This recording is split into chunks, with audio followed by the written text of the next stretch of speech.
Bien-aimés dans le Seigneur. Voilà, nous sommes dans Jean au chapitre 1er.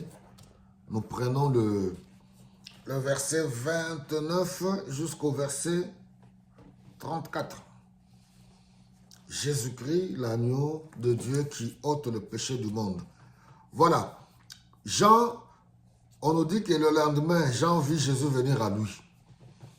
Et il dit, voici l'agneau de Dieu qui enlève le péché du monde.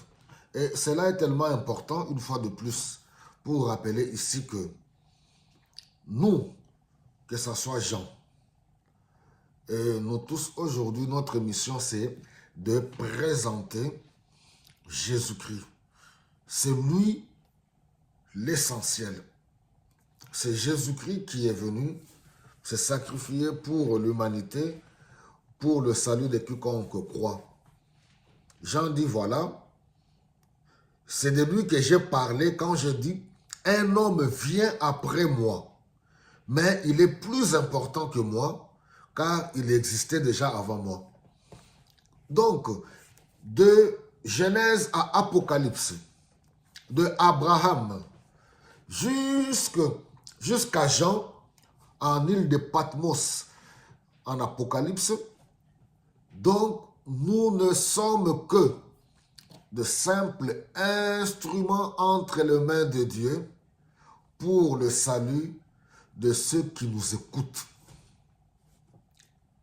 Le plus important, c'est l'œuvre de Jésus-Christ à la croix, le sacrifice qu'il a accompli pour ôter le péché du monde.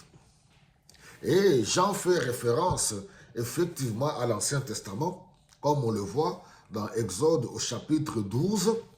C'est là où Dieu a décidé de protéger et de libérer son peuple de l'esclavagisme en Égypte en utilisant le sang de l'agneau qu'on devait mettre sur les poteaux pour les sauver de la mort. Alors, nous devons savoir que l'Ancien Testament n'est que l'ombre des choses à venir. Et dans la Nouvelle Alliance, Christ est venu pour que nous puissions, pour que cette vérité, cette réalité puisse être vécue maintenant. Donc, par son sacrifice à la croix, le sang qui a coulé à la croix de Golgotha, c'est pour nous racheter, pour nous sauver de la mort éternelle, nous arracher entre les mains du diable, nous arracher briser le pouvoir du péché dans notre vie, nous libérer, nous rendre enfin libres, parce que le monde est sous l'esclavagisme du péché à partir de la chute dans le jardin d'Éden. Maintenant, quand nous nous levons pour présenter cet agneau, toute personne doit s'effacer et laisser la primauté, la priorité. Laisser la place à celui qui mérite d'être glorifié, d'être loué, d'être adoré et d'être élevé, Jésus-Christ.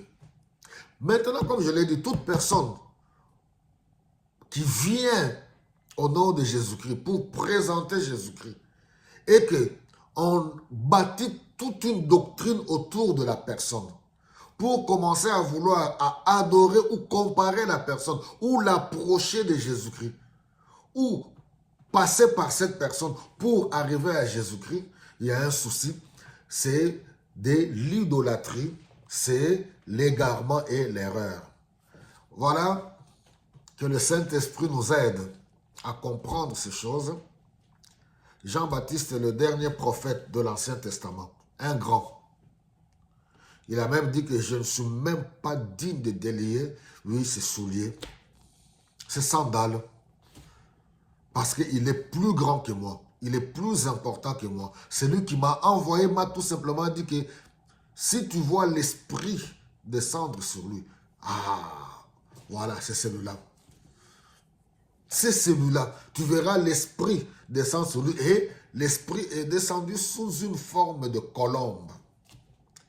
Quand tu verras, alors c'est celui-là, le Fils du Dieu très haut, celui qui est venu sauver l'humanité.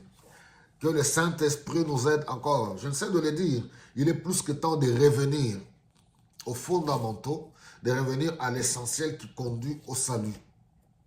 On peut beau revenir ici, développer les principes, comment s'enrichir, comment prospérer, comment gagner des millions.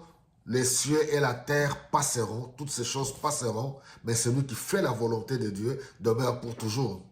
De toute façon, l'argent, vous savez comment chercher l'argent.